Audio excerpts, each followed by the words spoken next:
अस्सलाम वालेकुम, मेरा नाम सैयदा दुआ हाशमी है और मैं बायोमेडिकल टेक्नोलॉजी थर्ड ईयर की स्टूडेंट हूँ।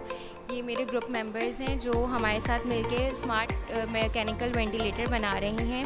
बेसिकली ये एक हम एक प्रोटोटाइप वेंटिलेटर बना रहे हैं जिसकी हम प्रोग्रामिंग ख़ुद कर रहे हैं आर्डिनो बेस्ड।